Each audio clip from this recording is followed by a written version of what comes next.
Hello everyone, today we talk about medieval Bologna, the juridical capital of Europe. We resume our historical regional series that for Italy largely, but not only, revolves around the history of the various city-states, the various communes of the Italic kingdom in particular. We have looked at northern Italy to some important degree. We made some videos about Milan, about Padua, Parma, etc. But we have to do way more. We've never really made a series like the one on Florence, for example, was kilometric in length about Venice. Even though we made lots of videos about medieval Venetian history and warfare, we talked about Genoa as well. But we really must make way more content on the Po Valley in particular, before going back once again on in the center. Besides, I started something also on Southern Italian history as well. I do not ask you to understand the mechanisms behind this, between the specials, the new series, the lottery / cycle, etc. Just know that I'm sort of balancing everything to provide with the highest degree of variation and completion, as a matter of fact. Now, as for other cities, history, we have seen it with Heinz, for example, a couple of days ago. We start also from antiquity because, of course, some medieval European cities were literally born in the Middle Ages. Definitely for places like Italy and most of the lands formerly dominated by the Roman Empire, this technically was still a Roman Empire, especially in a city like Bologna that literally revived the Theodosian code, actually the Justinian one, but the latter was based on the former largely, with a very strong imperial connection that aimed, in fact, at reviving that Roman law that, as in Constantinople, although with quite disastrous effects over there, had subordinated the church to the empire, not because the church had to be above or whatever. Simply, there had been a split, right, in late antiquity that we explained many times, reflecting the necessity, of course, of imperial and ecclesiastical cooperation, but from a standpoint where the older sort of heroic cycle of classical antiquity had brought to the failure of individual rulers to fully succeed as priests as well.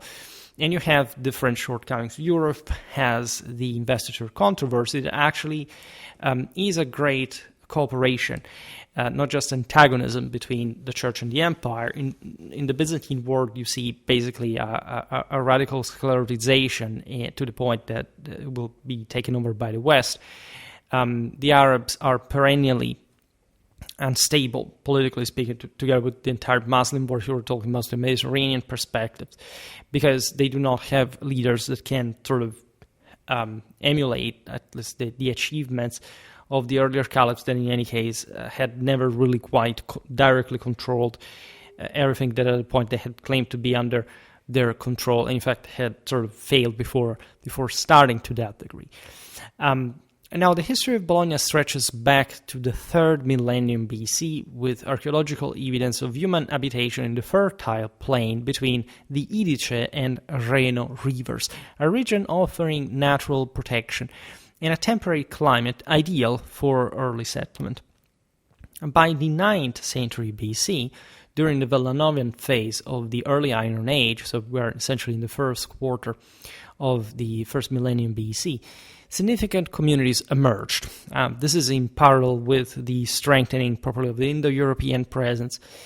This is evidenced by, for example, Giovanni Gozzadini's mid-19th century excavations at Villanova. And yes, this Villanova is the one giving the name properly to the Villanovan culture that also, as you know, later overlaps a bit with essentially the Etruscan civilization.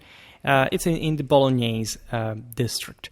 These findings uncovered remains of huts, necropolises, and artifacts such as ceramics, bronze tools, revealing a dispersed settlement pattern.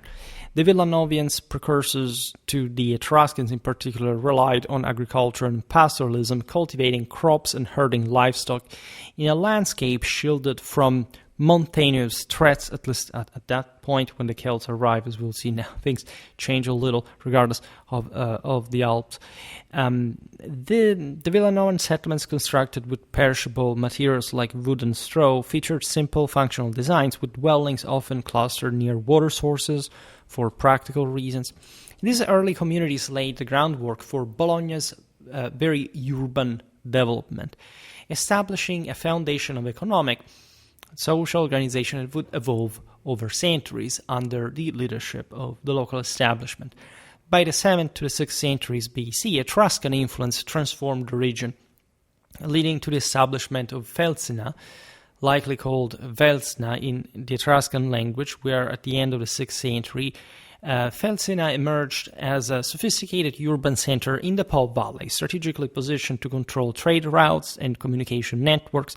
Essentially, Bologna lays on the right bank of the Po River, which is, however, more distant. There are other affluents flowing northward the main riverway. Then you have what essentially Bologna is in what will become the Emilia, and we will also you understand why it's called like that. In the east, you have what will be Romagna, and also know why that is the case, but essentially you descend from the Po Valley into central Italy. We'll see this now also with the Gauls, such as the Senones and so on. At the same time, the Bolognese Apennine controls very important passes. It's just Bologna is just next door to Tuscany, to Florence itself. There is very northeast in Tuscany, and so there is all, as we'll learn now, a strategic context that provides Bologna with a very, very favorable position and power and control. I want to make more content on the Etruscans soon. It's going to likely be about religious history, something comparative with Rome, but really we must consolidate those niches that still we haven't sort of filled. Felsina emerged, in any case, as a sophisticated urban centers in the Po Valley.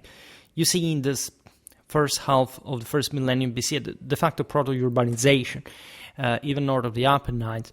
This center was strategically positioned to control trade routes and communication networks.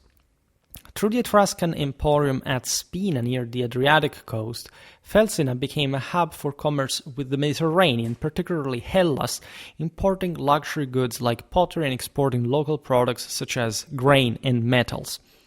Archaeological discoveries, including the necropolis near the modern Giardini Margherita, reveal a city with a regular north-south oriented layout. This wasn't just a Roman thing. In fact, there is an important Etruscan influence that is exactly where also the Romans got their own very, very precise, strict agrimensorial, urban planning. This was a marked departure from the scattered Villanovan settlements of the earlier centuries. Etruscan Felsina featured advanced housing structures with stone gradually replacing wood and straw, and buildings designed with coordinated rooms possibly arranged around internal courtyards equipped with external roofing for shade and storage. These structures, resembling those found in Cainua, that is modern Marzabotto, indicate a high level of architectural planning. An area sacra at Villa Cassarini on the hill, now occupied by the faculties of engineering and industrial chemistry, served as a religious focal point, with multiple necropolises, including the significant one at the Giardini Margherita we mentioned before, underscoring Felsina's organized urban and spiritual life. The city's infrastructure, including drainage systems and early roads, supported its growing population and economic activity. Myths and legends provide a cultural lens into Bologna's early identity. One narrative attributes the city's founding to Ocno, an Umbrian exiled by the Etruscan Aulesta, who established a village later overtaken by Etruscans. This is very interesting because the Umbrians were very influenced by Etruscan and later Gallic culture at the same time. Just they live very next door, and they socially, although Italic, they really resemble a lot the very sort of de facto feudal system that the Etruscan had with a very, very wealthy elite and basically servants. and the rest of the population. Another tale speaks of Felsina, descendant of an Etruscan Ocna also called Bianores, who named the city Felsina, later changed to Bologna by his son Bonus. These are sort of more legendary concept than anything, in order to explain the etymology. As we will see now, that Bologna takes the name after the Gallic boy. Right? I also made a video about the Gallic boy, not just in the Po Valley, but in fact in Bohemia. It also takes the name after them. So we have seen there also the Roman conquest, etc. The most evocative legend centers, however, on King Ferrus, an Etruscan from Ravenna who settled between the Posa and Bravone streams in a large strategically located plain. Ferrus's followers built huts and he constructed a bridge. Remember the idea of the pontifex, and so the idea of an actual sacred rule here, bridging, in fact, the distance between heaven and earth. This is possibly near modern Via Farini to connect the settlement's banks. So as a metaphysical crossing of obviously a reflected physical world, just like in the theory of the doctrine of being and becoming, facilitating trade and movement further for the rising settlement. The story of Aposa, Ferrus's lover, who drowned in the stream while attempting a clandestine visit to his home, gave the waterway its name, which still flows beneath Bologna's streets. Ferrus fortified Felsina with a defensive wall, other indicator of properly sacred and sound, laboring personally despite his age. And so yet another indication of long life, a sort of Dunedain of the situation. During a scorching summer day, his daughter offered him water, requesting that the city bear her name. Ferrus honored her wish, naming the city Felsina, a gesture that cemented its early identity. And so these myths are obviously just myths. They're not historically verifiable. They just reflect, however, the city's strategic importance, its rivers, and its role as a crossroad of culture. So that the actual etymologies why the settlements were called like that were different. Yet it's important that there is probably a mythology behind the center so early on. The arrival of the Gaulish boy in the 5th to 4th century BC at different waves disrupted Felsina's Etruscan order. Essentially, the Etruscan territories in the Po Valley were lost to the Celts that, in fact, heavily influenced the local socio-cultural landscape. Archaeological evidence, including traces of fires and structural damage, suggests a violent conquest, with the boy imposing a less dense and more disorganized settlement pattern, however, also as a consequence of the war's destructions. Buildings lost their regular orientation, for example, and previously open spaces were occupied, indicating a shift away from Central Europe adapted the city to their needs, with sparser housing and less emphasis on monumental architecture. Despite this, they maintained significant regional influence, leveraging Felsina's position to control the Po Valley. In fact, as we know, their alliance with Hannibal during the Second Punic War, 218-201, highlights their strategic importance. The boys' defeat at the Battle of Telamon in 225 BC had weakened their hold, and subsequent Roman victories, once the Carthaginians were dislodged in 196 and 191 BC, led by Publius Cornelius Scipio Nasica, ended the Gallic dominance. The confiscation of the Ager Boicus, so the boy's agricultural territory, marked in a typical Roman fashion the transition to the Res Publica's control, paving the way for Bologna's emergence as a Roman colony. In 189 BC, the Roman Senate established, in fact, Bologna as a veritable colonia, settling 3,000 colonists, likely veterans of the same Punic Wars, to secure the region. The name Bologna may derive from, in fact, the very Celtic term bona, so obviously from the boy themselves, but more specifically, from an etymological point of view, a fortified place. Right, we explained this also in the video about the boy themselves. There may be also a Celtic deity associated with prosperity with this name, Bologna became a critical node in the Roman road network, with the Via Aemilia constructed in 187 BC under consul Marcus Aemilius Lepidus, connecting it to Rimini and Piacenza, de facto giving the name to the region. Piacenza is yet another city that we have to absolutely discuss soon, because it's like such a strategic and also big center. In fact, the biggest centers were Piacenza and Bologna for the Middle Ages. We will see now in the communal era from both ends of Emilia, that in the west reaches up fairly close to Milan on the Po River. Additional roads, the Via Flaminia, the military one, properly to Arezzo, Arretium, and the Via Aemilia Altinas to Aquileia, enhanced Bologna's connectivity, positioning the city as a vital link between northern and central Italy, as we explained before, geographically speaking. By 88 BC, following the social wars of the previous years, Bologna transitioned from a colony to a municipium, granting its citizens a Roman citizenship and integrating them into the Roman political system as cives optimo iure. De facto, this was full Roman land now.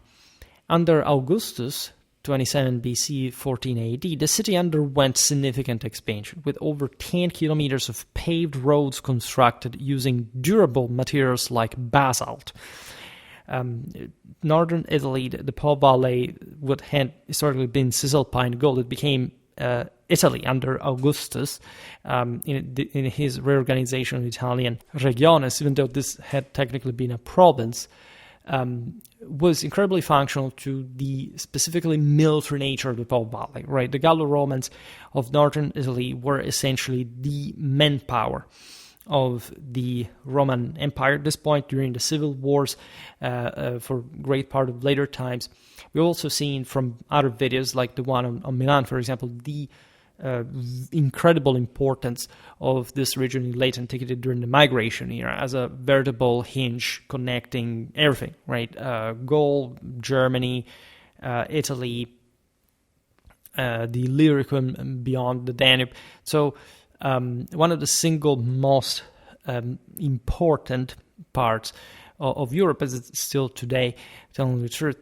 Now, a sophisticated sewer system managed urban waste in Bologna, while an 18-kilometer aqueduct channeling water from the Setta stream near Sasso Marconi to Casalecchio di Reno ensured a reliable water supply. Public buildings adorned with imported marble, including a theater, baths, and an arena, while private residences featured intricate mosaics reflecting growing wealth. Early textile workshops emerged, laying the foundation for Bologna's later industrial prominence in the Middle Ages. Industrial, of course, by pre-industrial standards. A catastrophic fire in 53 AD, likely fueled by the city's wooden structures, caused widespread damage, but Emperor Nero's intervention ensured rapid reconstruction with enhancements to the theater, fragments of which possibly depicting Nero himself survive in the Archaeological Civic Museum of Bologna. The late Roman period brought increasing challenges, of course. In 313, the Edict of Milan, signed by Constantine and Licinius, granted religious freedom, marking a turning point for Christianity in the empire. Zama, appointed as Bologna's first bishop, laid the ecclesiastical foundation of the Bolognese. By the late 3rd century, barbarian incursions along the Via Aemilia prompted the construction of a defensive wall made of selenite blocks, a local gypsum stone, which excluded poorer northern and western districts, however, to focus protection on the city's core. Consider that cities were, generally speaking, shrinking in population. Therefore, some outer parts of these former urban centers were also pretty sizable, were left not wholly inhabited, but not as demically concentrated as before. In 410, Bologna withstood an assault by Alaric's Visigoths, demonstrating its defensive capabilities. Bishop Petronius, appointed in 430 by Pope Celestinus I, played a pivotal role in reorganizing the city's ecclesiastical, as well as civic institutions. Born into a patrician family in Constantinople, Petronius expanded Bologna's jurisdiction from the Panaro to the Senio rivers, secured imperial privileges for studying Roman law, already at this point in Bologna's history that, as you know, is mostly celebrated because of the medieval university. And at that point, as we were recalling, in fact, the revival of Roman law, but already at this point, even before the Justinian reconquest, the issue of the Corpus Juris Civilis, underscoring Bologna's early proclivity for juridical science. Petronius also initiated the construction of St. Stephen's complex, modeled literally as a, quote, New Jerusalem, near the tombs of martyrs Vitalis and Agricola. This is a typical, of course, Catholic concept of replicating, just like Rome had done as an urbs, the divine perfection on earth, and by homogenizing, uniforming, in fact, the order, the discipline of the entire system.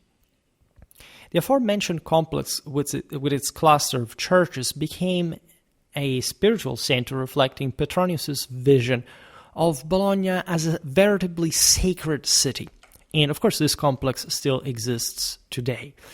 Petronius, who died in 451, quite sort of historical date for other reasons to think about the Battle of the Catalonian Plains, those were the tempers of the year, was later revered as the city's patron saint, Saint Petronius in Bologna. See, it's also the church, and we'll see later. His legacy enduring, in fact, in Bologna's religious and civic identity till to this day.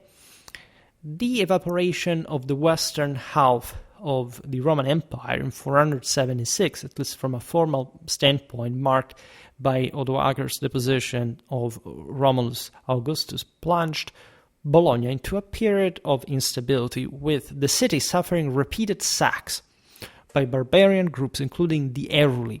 I made a video about these guys, and the Ostrogoths as well, sometimes probably uniting forces.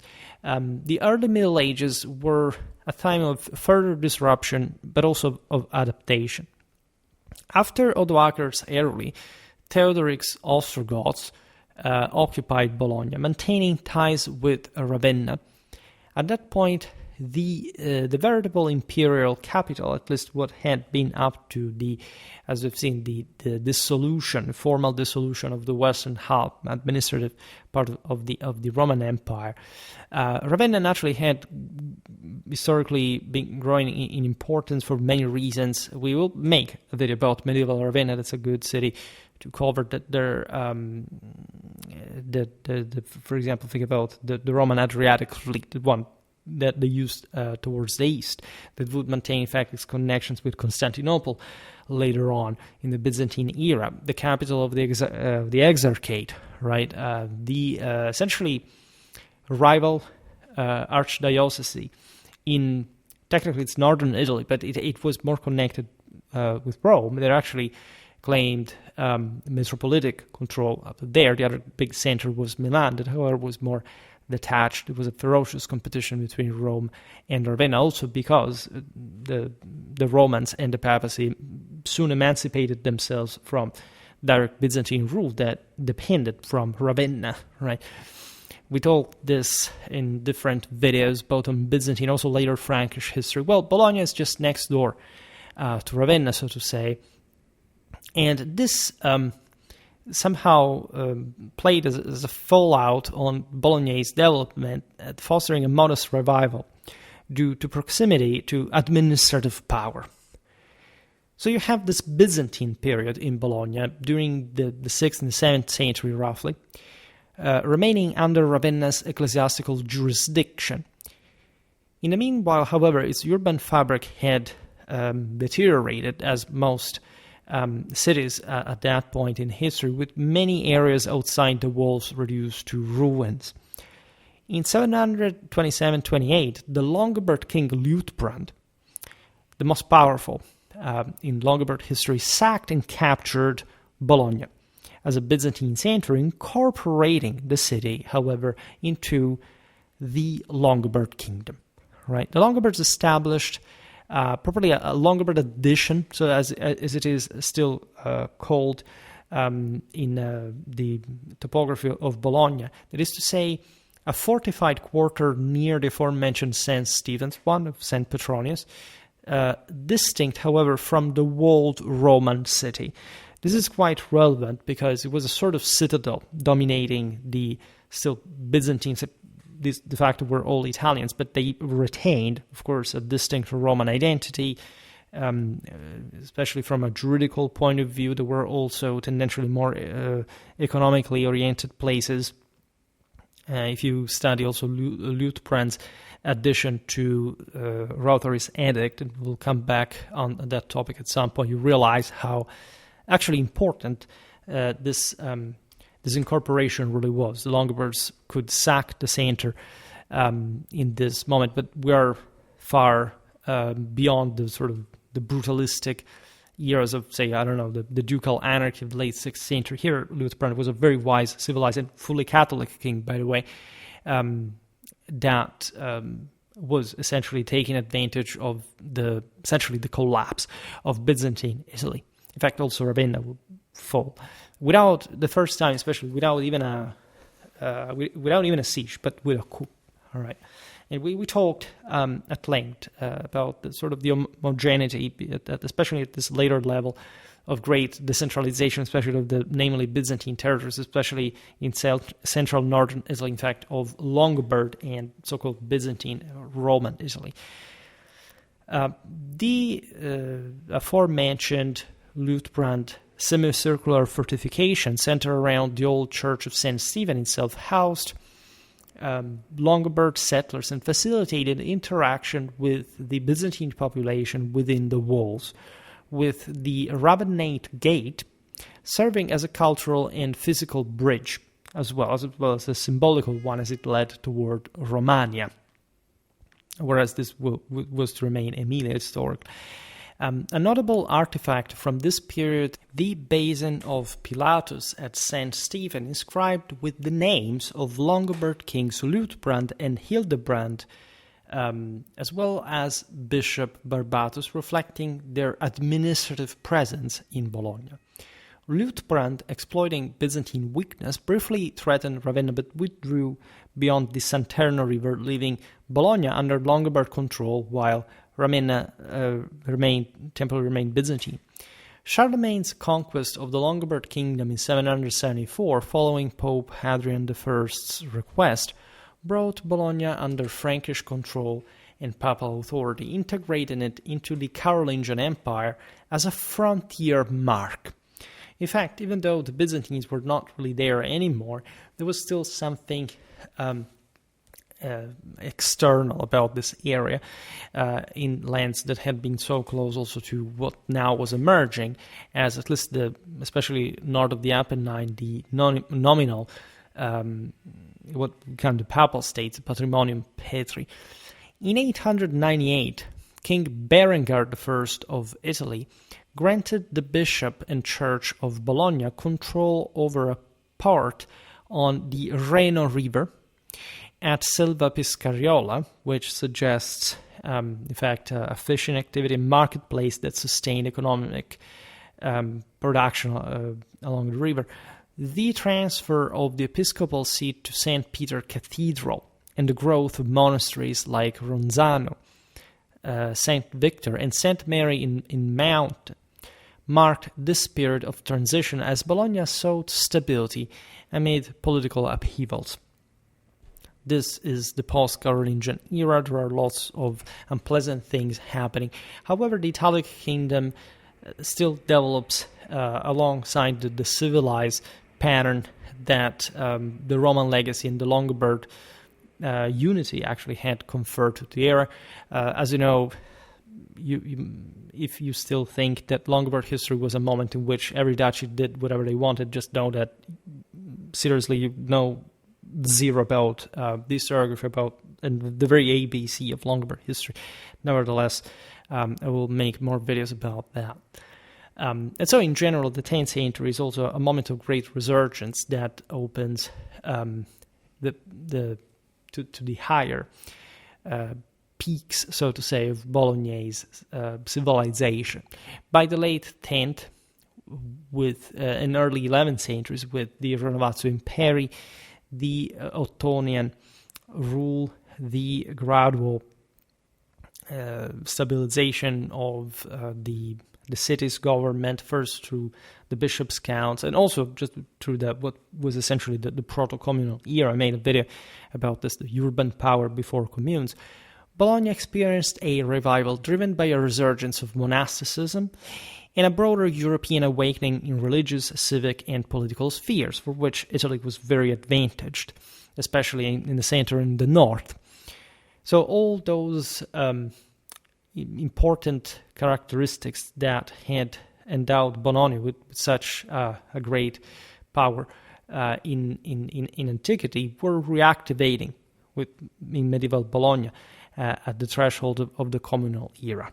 Right? Remember that there is, essentially we'll see it better now, until the mid-14th century, a moment of de facto independence of Bologna. This is something that is not just connected with the fact that, of course, the Holy Roman Emperors, to whom Bologna was also well disposed, especially Frederick Barbarossa, as we will see now, would be intermittently present in the peninsula, and so they couldn't quite directly control it.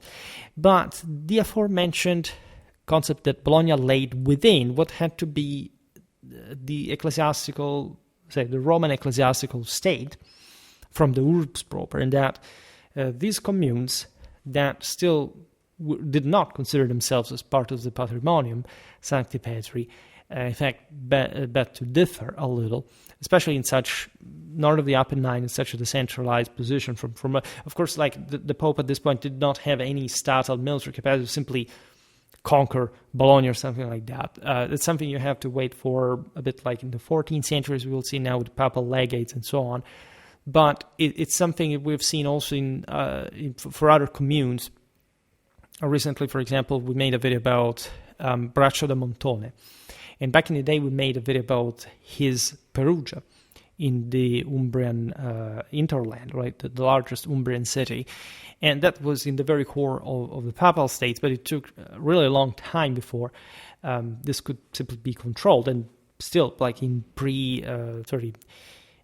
pre-nation-state time, so at de facto feudal ancien regime fashion. The point, though, is that between the empire and the papacy, as we were recalling before, there was a beef regarding what kind of rule had to exist when the patrimony of the church itself was involved. And so the emperors preferentially intended, for example, Romagna, until Rudolf of Habsburg was always claimed by the Holy Roman Emperors properly as a land of the Italic kingdom outside of the Patrimonium Sancti Petri.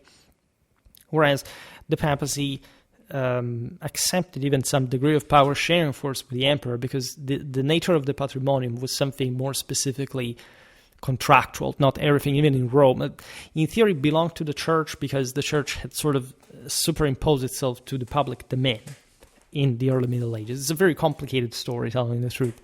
It's incredibly messy from a strictly juridical, institutional point of view. To make a long story short, of course, any lay authority, say the barons of Rome or these cities in other neighboring provinces and so on, related themselves with the empire as lay powers, right? And naturally, as we also said before, there wasn't really, for this reason, a head-on clash between the two all the time. Papacy and empire mutually recognized each other on a regular basis. If anything, they may have been dissatisfied with whoever covered the office, but they were also actively cooperating with one another. I say this because there is this phase also just before the communal era where Bologna navigated tensions between imperial and papal authority, with Countess Matilda of Canossa as you know, a staunch papal ally, at a point exerting significant influence. In the videos, sound of the videos about Florence, the Florentine series, that had to be just one video like this one, but turned out to be like, 7 videos, because Florence, if we're doing it once as a regional series, if you want to do it well. Also, Bologna probably required something more, but hey, we're sort of packing these videos with a lot of information. And you know that the Canossas had this enormous domain that mostly encompassed the Mark of Tuscany, a bit like the Etruscan early on we were talking about, like reaching, however, in the Po Valley, having these islands of control up to the Alpine foothills in the very north. And Bologna had, of course, like resented of this and of all the clashes that followed, the investiture controversy, the imperial expeditions, the wars, also the nascent communal leagues oriented with the papacy. In 1106, the Bolognese church gained autonomy from Ravenna. This is also a very important step because of the papacy that wanted to especially dilute the latter's power, because at this point we are in the age of papal monarchy. Rome had won over Ravenna, that had thought they could do something just on their own. This, however, in the process, and we've seen what was the institutional and political framework of the Italic cities since the time of the Teutonians with the bishop counts, but also before, as historicals in all post-Roman Europe and beyond, there is the bishop that de facto rules a great deal of the city, and then there is a king, an emperor, if you're lucky, and then there is a lay establishment, but things, in the absence of a strong man, a strong overruler, overlord, revolve around the bishop. And so this is a very delicate phase in which basically the communes are being born from essentially the local military, from the knightly establishment that says, basically, now we take over control. We protect the church, so they clothe themselves just like the emperors, because the rhetoric was exactly the same.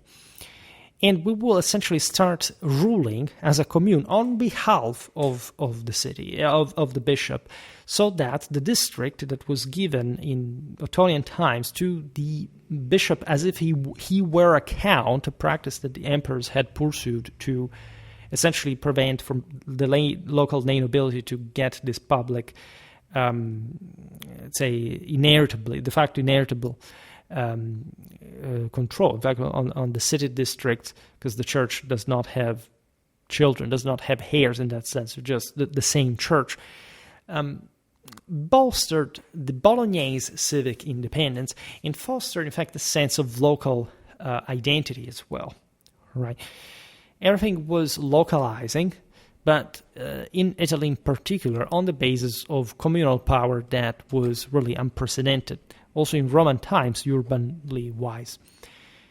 Bologna's transformation into a commune, formalized by Emperor Henry V of Franconia's concessions in 1116, following the destruction of the imperial fortresses 2 years before during the clashes between the pro-papal and pro-imperial faction that arose in Bologna, marked a pivotal shift.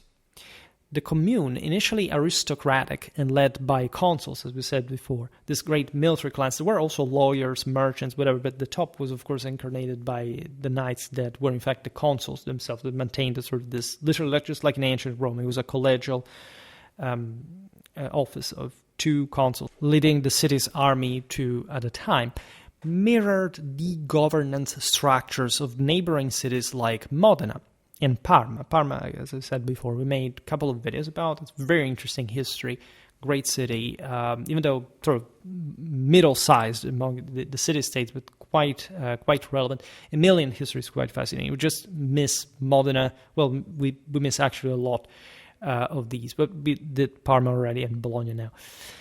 Consuls varying in number. In the case of Bologna, actually, even from at least always in pairs, but also from 2 to 4 or even more. This was a bit exceptional. Italian communes follow basically almost the same institutional pattern, and so Bologna did. But showing what, right? Well, first of all, they held the executive, judicial, military powers supported by a legislative assembly for major decisions, and smaller councils for minor matters. This is completely typical of these medieval cities. That there are guilds, corporations, councils, offices. It's all very messy, but at the same time, for this reason, they entrust power to these military leaders, and things would run more or less smoothly, regardless of all the clashes that regularly occurred also between the military clans. Bologna, and this is a very important aspect in its history, would maintain an incredibly staunchly popular profile. Right, the cities of Emilia that we're just commenting on, in fact, were historically less industrialized, for example, than the ones of Lombardy. Right, Lombardy here at this point is really becoming the major trade hub of Europe. It has the greatest industry in Europe, the greatest arms and armor production, and it's not like these surrounding regions are that less. But Emilia historically is much more agricultural. It has less industries. Bologna is actually the most advanced in this sense, Piacenza as well. But it also has a lot of people, a lot of manpower, a lot of labor force. And for this reason, there is almost a more republican, popular bias that will make Bologna, if not probably the single most popular system, the most popularly advanced one in especially northern Italy. I mean, if you take Florence and other, it depends also what you mean by popular, because as you know, there is probably an institution later on from the 13th century that is the popolo, which is not really the people, or even just, you could think, simply the commoners. These cities have citizens and non-citizens fundamentally, and so basically the citizen soldiery and the peasantry that is also levied as a militia. And the fact that Bologna here has multiple consuls also, first of all, mirrors the size of the city from one side, but also the fact that there were many different clans and not necessarily just a univocal political direction. In other words, cities like the Emilian one were more anti-seigneurial, right? They struggled for a longer time with the idea that the citizen army could make it alone without a great deal of oligarchic and sort of private power. This is a problem that mostly would occur later on, but it's relevant because only relatively few cities in northern Italy have that bias, and Bologna will remain quite staunchly old styles in the age of proto-signories, lordships. Now, Bologna at this point was divided into 4 quarters based on the older Roman Cardo and Decumanus, intersecting under the Podestà Palace, which served as the administrative heart of the commune. The commune's territory initially extended just beyond the walls, because in theory, again, it had not extended legally up to the district, but of course it gradually expanded to encompass the modern metropolitan area, probably in terms of direct control, subjugating feudal nobles who relocated to the city, integrating into its social and political fabric. This is typical of all of Italy. We've seen it for every commune. So basically these guys join up to especially the later 12th century. It's a bit like what will happen with the lock of knighthood in feudal monarchies. All of these knights, also from the countryside, get into the system, and then at some point there is a lock whereby not everybody can be co-opted, and so also some more fractally sort of factionalistic times of internal clash will follow. The study of law, as we know, became a cornerstone of Bologna's identity, with the Bolognese school of glossators/commentarists emerging in the late 11th century. Bologna is the oldest university in Europe, also arguably surely one of the most important And basically the most important is La Sorbonne for theology in Paris and Bologna for law in Italy. But the Italian universities start earlier than in other places. Scholars like Pepo and Irnerius systematized in Bologna Justinian's Roman law, codifying legal principles that underpinned imperial governance. We've seen this in different videos, not just about the ones about medieval universities, but specifically the Bolognese studium, because it was not a coincidence that a city like Bologna would become so versed in the recovery of Roman law. First of all, it had, as we've seen also since antiquity, a proclivity towards juridical studies. Ravenna historically had been the center of Byzantine rule, and therefore a gateway for the East. Bologna was not a maritime power, it was a continental one, but it remained open to those Eastern contexts, or at least inherited the part of Romanistic in terms of juridical studies during this time. It was an advanced center. The best tradition of the Italic Civitates had a capitular see with its own government, its own study. And basically, during the investiture controversy, some people that governed, that worked for the bishop that governed the city. We've seen it again in the videos about Irnerius, Pepo. We made videos about them because they are sort of cornerstones in medieval civilization. Basically, passed to private practice, and just through that, in a quite spontaneous way, they ended up founding the university and universities as we know them in Western civilization. So, also the most advanced and sort of quite qualified institutions of study along which the entire world uniformed, right, in moral and scientific terms. So these guys initially just taught their lessons in the open, not because there were some liberal crazes, even though for the time maybe they were more aligned towards some more unprejudiced, if anything, lay power. But not much. It was just, and this will remain the hallmark of Bolognese tradition also much later on, where basically Roman law spread from Italy as common law for most of Europe. We've seen it in the later Middle Ages, in the Renaissance. Made videos about all the various countries.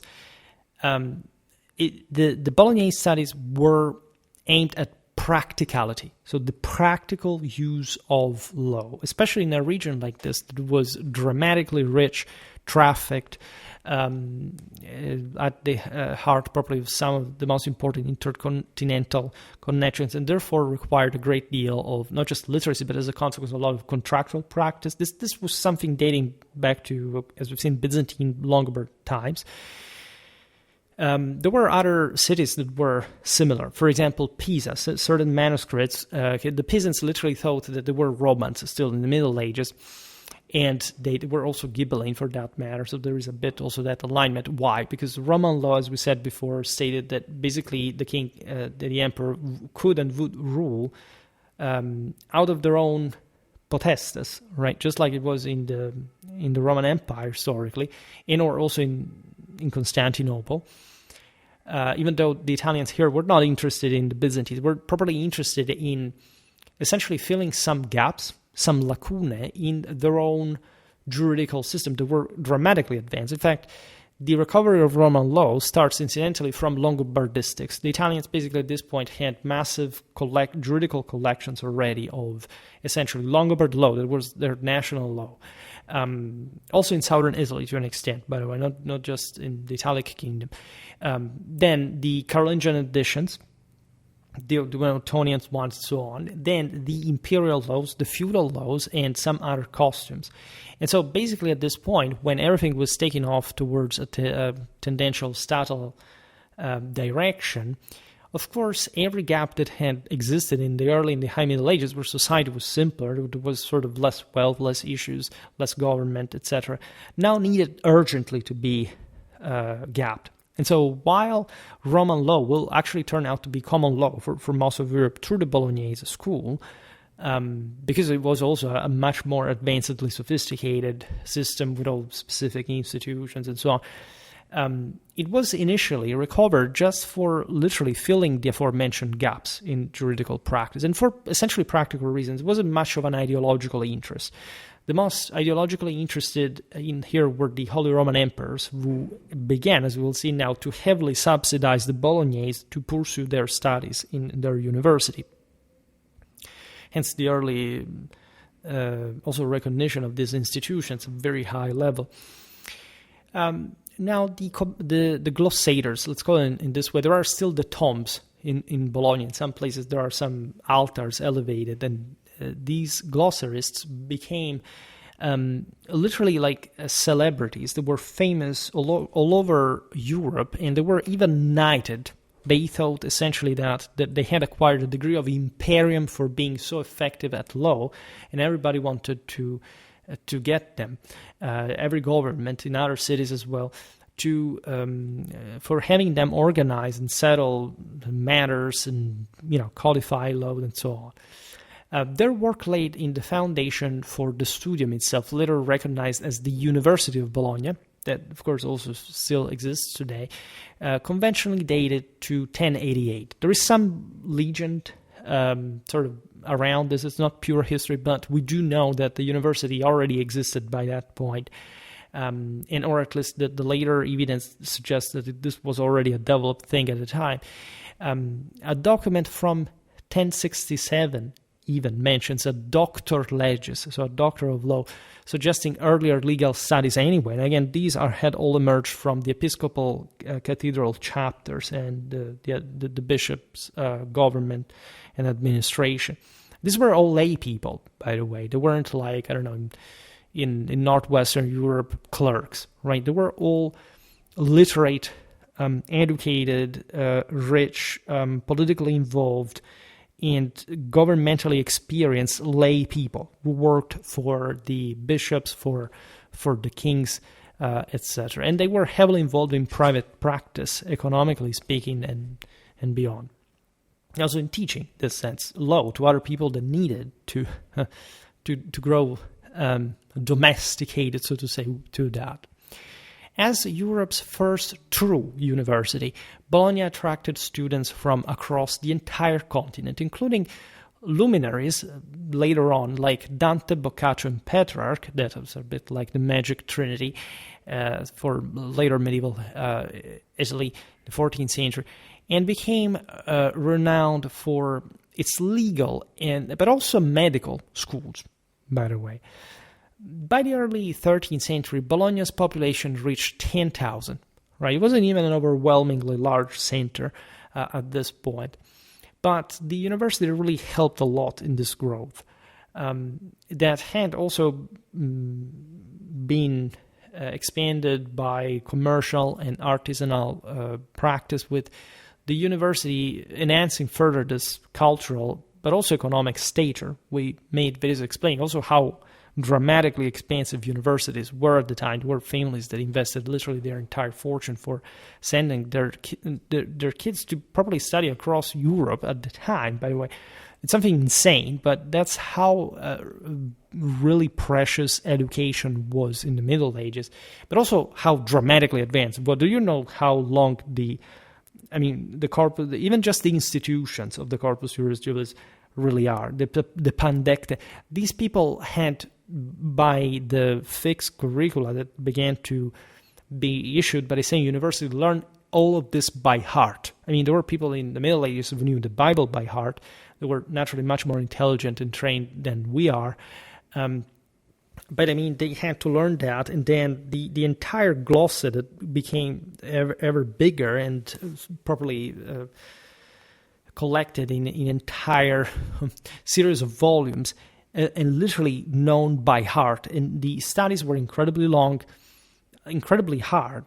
And you understand also why these guys were knighted in the end, why the title of doctor still today, because our title of doctor stems exactly from these specific institutions' titles in the Middle Ages, right?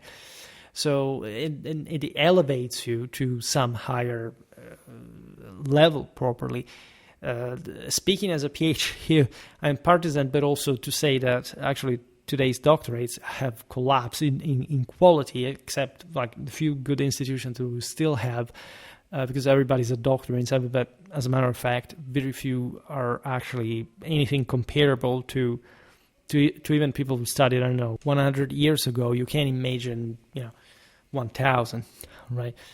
Now, the Universitas Scholarium, comprising Citramontani, so the people who inhabited from this side of the Alps, they were the Italians, and the Ultramontani, so the Transalpines, the foreigners, was organized into quote-unquote nations, the naciones, like the French, Spanish, Catalans, Tuscans, and Lombards, reflecting its cosmopolitan character.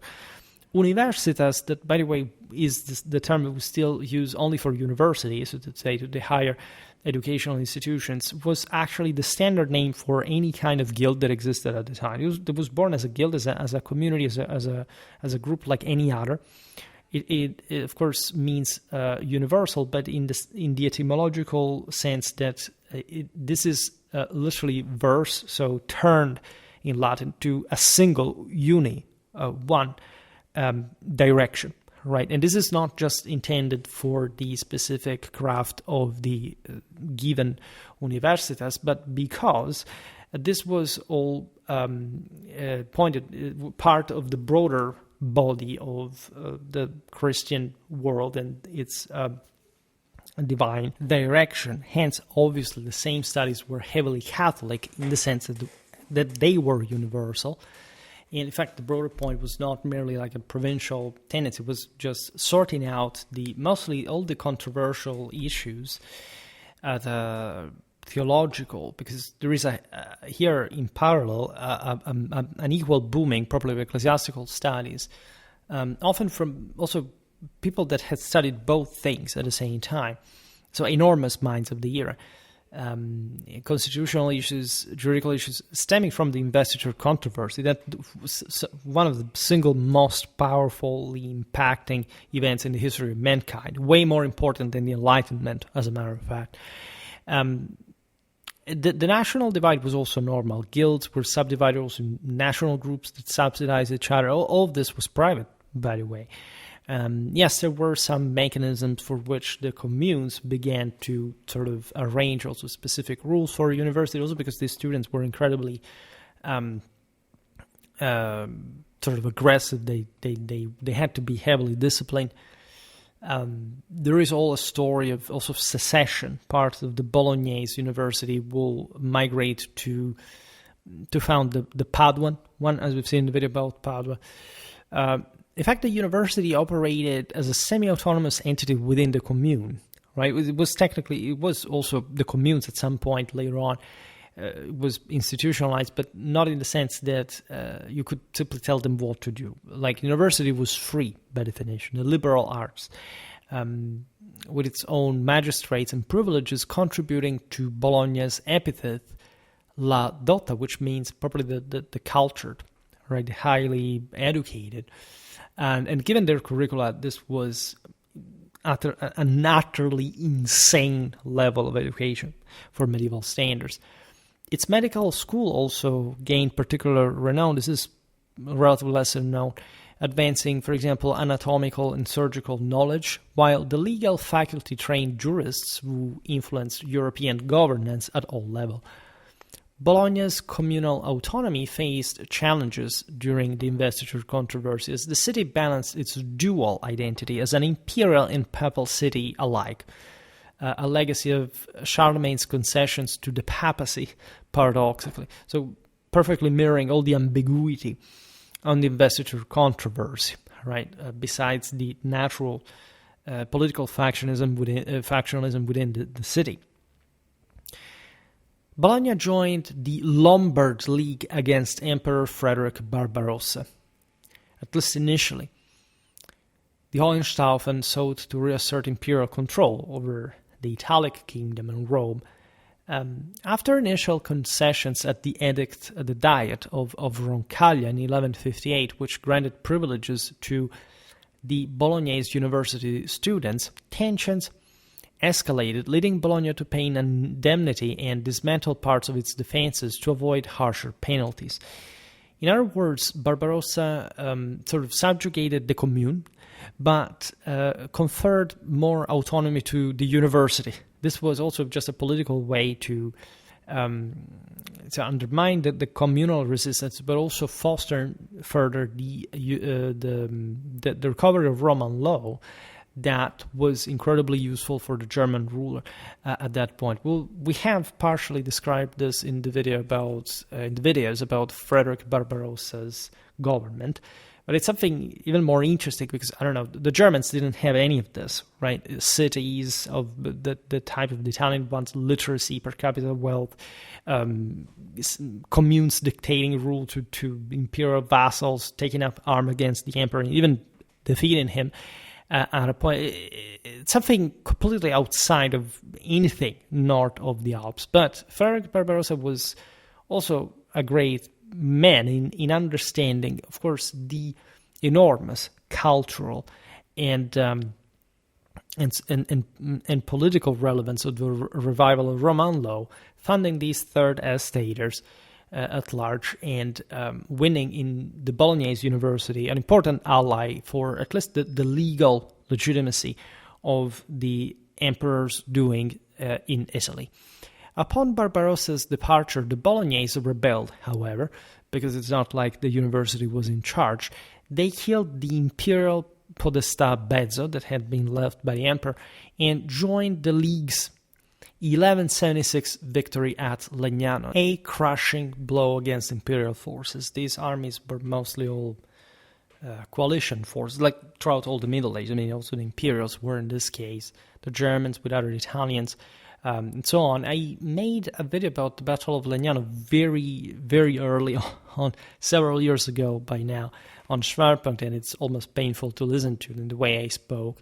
But we'll have, if anything, to come back discussing it. I addressed the thing a bit in that video I made, I think last spring or something, about the medieval infantry autonomy around this era. Very important battle for a number of reasons. The greatest one, actually political. There are also more important battles tactically wise. But, of course, it took on an important meaning, especially in terms of the Lombard, the broader, to some extent, Italian sort of resistance against imperial pressure.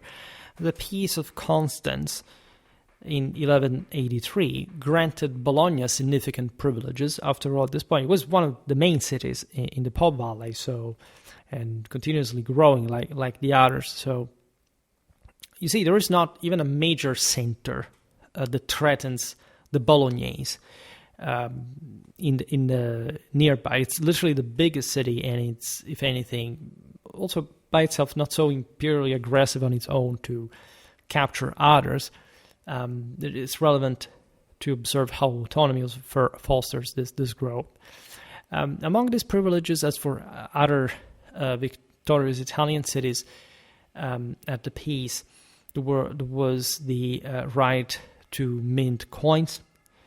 That was incredibly important, recognized by the emperor, because that's probably the hallmark of public power, like having precious metal on your own and even issuing your own coinage, so that you can.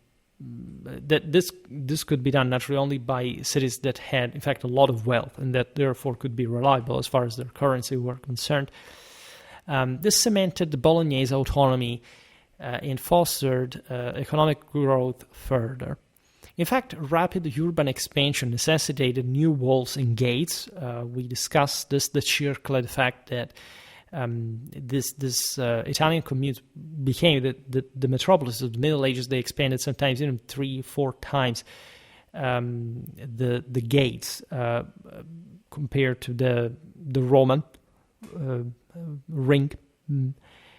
So it gives you an idea of the demographic expansion. Probably also the people who lived within the city. It's been estimated roughly there were as many people living within the city gates, at least in its suburbs as well, and in the district as a whole.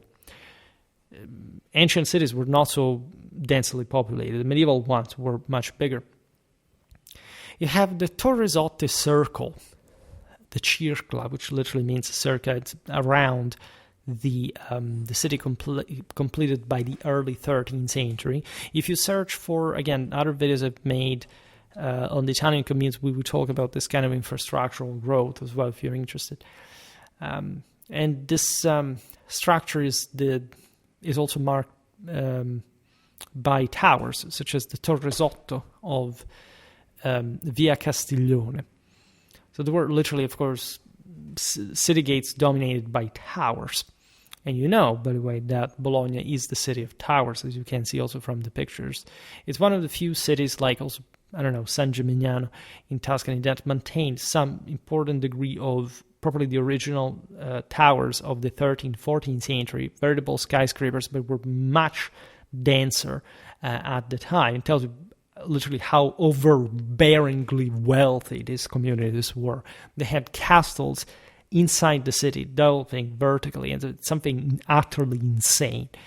The city's canal network, including the Mills Canal, facilitate trade and powered textile mills, making Bologna a leading center for silk production. By the way, Justinian had brought the silkworms back in the day in the Po Valley to, in fact, foster this intensive crop. And yeah, exactly, that's what the Italians kept doing, especially in northern Italy during the higher Middle Ages. By the late 12th century, with 60,000 inhabitants, Bologna, it's a lot, remember, it's sextuplicated within the matter of a century. Like, Bologna ranked among Europe's largest cities, alongside Cordoba, Paris, Venice, and Florence, and was Italy's foremost textile hub in the moment, exporting silk across the continent. The 12th and 13th centuries were marked by intense factionalism between the emerging, so-called, you could already say, Guelph and Ghibelline at some point, even though things truly radicalized also from a ideological point of view from the mid-13th century, rather.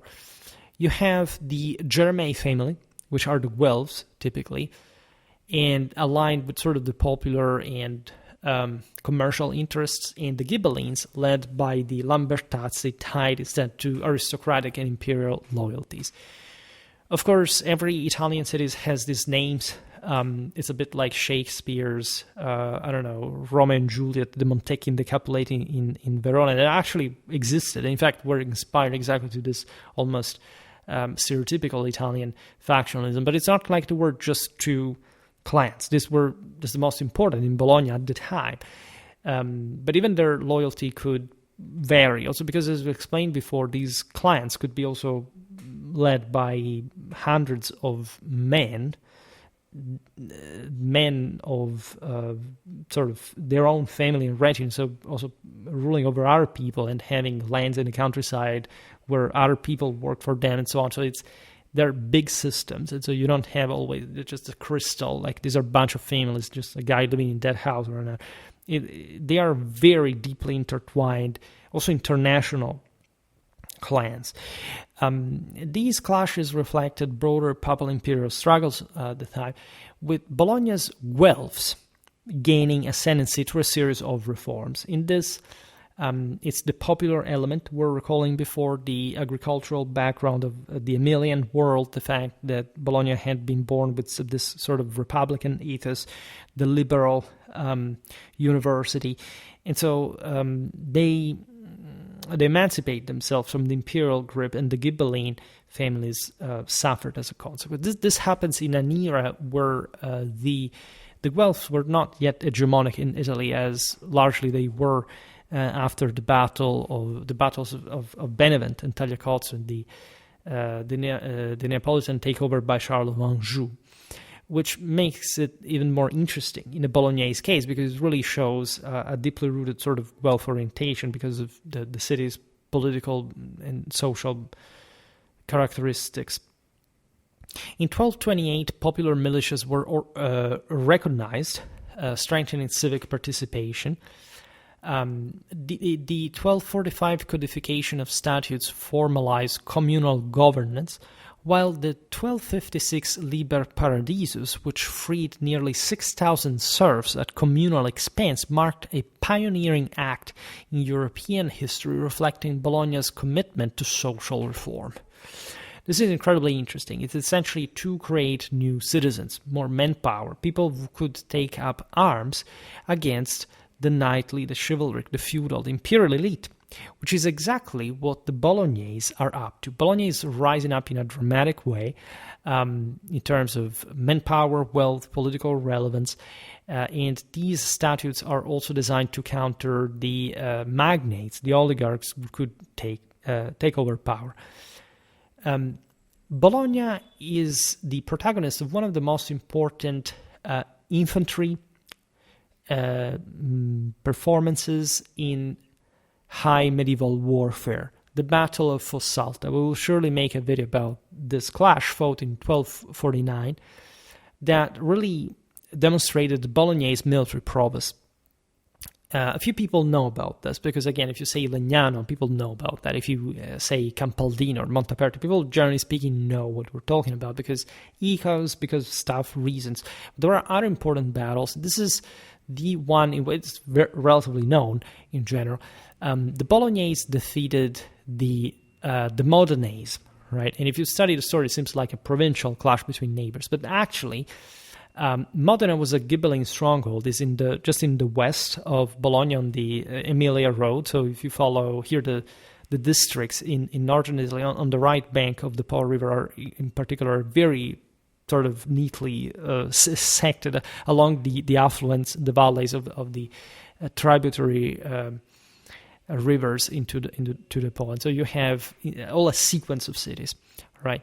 And Modena is the historical neighbor of Bologna, and she was Ghibelline, in fact, and led at that point by the forces of the King of Sardinia, Heinz, Enzo, Frederick II's son, right? So the son of the Holy Roman Emperor that was captured by the Bolognese on the occasion. And it was a clamorous wealth victory. What's the tactical particularity of this? Little note for the medieval art of war. Remember before I said that Legnano was a hell of a battle, but it's not like anything so strange happened. After all, you had the Lombard infantry abandoned by its own cavalry, had been broken by the imperial one, basically resisting along a ditch around their Carroccio. And when some cavalry reinforcements arrive, also bringing back into combat those who had previously fled and attacked Frederick Barbarossa on the flank and crushing his cavalry, the infantry counterattacked. So it is, of course, a hell of a resistance. The fact that the Lombard footmen were to stand their ground or die. Some were actually already breaking line, but it shows that level of resolve that only at that point the Lombards could put up against the imperial force, especially imperial cavalry. Here in Frederick II's time, I think it would be even more clamorous because by the mid-13th century, cavalry was even probably at its peak, feudally speaking, the technology, morale, and so on. What do the Bolognese do? These Italian armies, we described them in some videos. They're pretty straightforwardly, typical Western armies, except, especially in this first half of the 13th century, there's a political factionalism between the milites, so the knights, and the pedites, so the footmen. That's just like it had happened also the century before with the Battle of Carcano, for example. Sometimes they did not really like one another, or at least were competing with one another. There are episodes, we will see it later, where probably even the cavalry abandons the foot because they want them dead. Right? This is something we have seen in many other times in history. We were just talking about Alemannic warfare the other day, and at the Battle of Argentoratum, the Germanic infantrymen taunted their own noblemen to dismount because they knew that they wanted to abandon them in the face of the Romans so they could take all their homes back home, in fact. And the Bolognese infantry, knowing that the Sardinian cavalry, these are the Ghibellines, are the Italian Ghibellines, the Germans in King Heinz, Frederick II carved out this kingdom of Sardinia. It will eventually be, for the twists of history, the one that will unify Italy from Piedmont, by the way, for his son. And the Bolognese infantry, normally they would operate together with cavalry, but at this point, this infantry is so overloaded. Remember what we said politically just now. They were against magnates, they were against imperial authority, they were against, at least not per se, but against those that were battling them now to curb them. Saying this, the Ghibellines could be very brutal. We make essentially Ghibelline history of this channel, but it is an actual thing. We've seen it also in the videos about Florence. There is a reason why they lost, by the way, as well, in a bigger sense, especially at this point. And so the foot were to prove themselves as citizens, as footmen, as petitors, and they crossed the river to go attack, not even to stop to literally meet in open ground the enemy heavy cavalry that at the time in history was winning full stop, right? There was no infantry in Europe at the time that was even just to face simply cavalry in open field alone. They did so without the support of their cavalry. They crossed the river alone, which means that if cavalry does not arrive for some reason, you're done for, because there is a freaking bridge and you can't go back simply with a battle line, right? You have to come back and command the pressure of the enemy attack. It's impossible. And they actually engage with Heinz. And then the Bolognese cavalry arrive, and as always, because cavalry is decisive in this specific phase of the art of war, wins the battle, and they capture Heinz, etc. But Fossalta is truly the peak. If you look at this first phase of, let's say, people don't know very well Italian warfare during this period. It was actually the most advanced in Europe. There is no other way of describing it. This is truly the peak of infantry performance ever, because after this you have actually a shocking expansion of military power, which, however, operates always more frequently in terms of cavalry and infantry coordination and synchrosis and symbiosis. Synergism rather than synchrosis became like a centaur or something. But they do not have infantry going out there alone, because that doesn't mean anything anymore, right? In fact, again, I made so many videos about this topic also for the rest of Europe in comparison that I don't want to repeat myself. And after Fossalta, you have, in fact, that other development, but it's truly the peak of any other sort of communal infantry strength, even more the Lombard one, right? Because you would think it's the Milanese, it's not quite. It turns out to be this rough Emilian footman.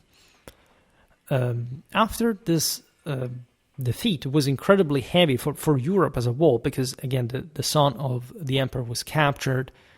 In any case, Bologna imposed harsh terms of Modena as well, and asserted dominance over parts of Romagna as a consequence, though rivalries with neighboring cities persisted. Romagna was probably a different country compared to the Bolognese, and there were other communes, but it was also a very different reality, much more fragmented, communally wise. Bologna is the last sort of beacon of truly civilized. Also those areas are by European standards are very civilized, but Bologna is it's a real city. I mean, in any case, also the others, again, I express myself poorly every time now. But I mean, it was a big city. It was really one of the major players out there. The Romagnol cities will never actually achieve that same level. Internal strife had, however, weakened the Bolognese commune. In fact, especially military expenses were skyrocketing as crazy. And the general fatigue of the later medieval times was already prefigurating, especially for this system that obstinated itself to continue with its popular and republican regime. With the 1274 expulsion of 12,000, allegedly, because otherwise you empty half of the city, Lambertaz's supporters Remember, these were the Ghibellines, including the poet Guido Guilzelli, by the way. We'll talk more about medieval Italian literary tradition at this point. Is really interesting, and especially knightly, chivalrically loaded. We'll see how. Two cities like Forlì and Faenza, that are in the neighboring Romagna, by the way, that were this hotbed again of perennial factionalism, and we made videos explaining how the exiles were the plague that will eventually undermine probably the Free Commune and starting probably the signories, starting mostly with resistance from the countryside, because in all of this, the Bolognese Apennine is infested with rebels, and it's even though Bologna is big, it's very difficult to besiege certain places in the hinterland, and serious issues will come from that. We will see it now.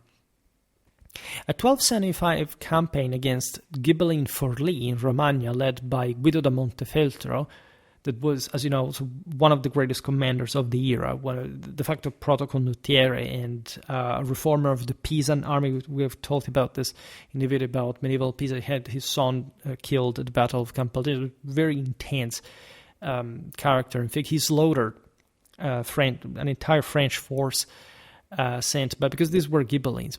All right. In fact, and these were French papal allies that he ambushed them in Forlì and massacred them. That's massive bloodbath. You have Maginardo Pagani, that at this point is flirting with Florence across the Apennines, and Teodorico degli Ordelaffi, a Romagnol leader, resulted in a crushing defeat, Bolognese defeat, against these men that were pretty tough at the Battle of St. Procolo. This is fought at a bridge head, and basically that's where the Bolognese cavalry, that is really fed of all this sort of popular and wealth radicalism, abandons the Bolognese infantry on the battlefield. And so basically these guys find themselves facing the entire enemy army. It's also pretty big. Coalition forces, even in areas that are relatively, as we've seen, fragmented like Romagna, could put together the same, even more complex armies than later ones. Here, for example, we have a 4 in-depth battle line formation. Not even the Battle of Campaldino, more than a decade later, you would find that in Florence, right? So there is an incredibly shockingly and acceleratingly fast and complex military development in here. And so the Bolognese infantry find themselves at the bridge. They don't know what the frick to do, because if they abandon the bridge, the enemy cavalry passes through and they're done for. Also, if they resist, more or less, they can't counterattack. It's a problem.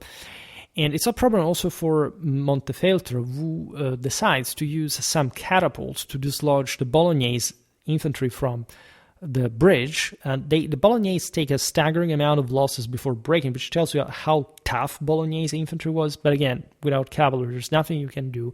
And so Guido basically takes over and causes a veritable massacre. On top of this, Bologna's Carroccio, that rather than a symbol of the commune or the city, was a symbol of the people, of the popolo at this point proper, as a symbolic war wagon loaded also with religious and also tectonic symbolism and so on, was captured and paraded in Forlì, costing Bologna probably also the possibility of hegemonizing parts of Romagna, which would have rendered the Bolognese much more powerful. The Jewish community of Bologna, though sparsely documented, was active, with Rabbi Hillel ben Samuel visiting from Forlì in the late 13th century, exactly in this decade, indicating cultural exchange.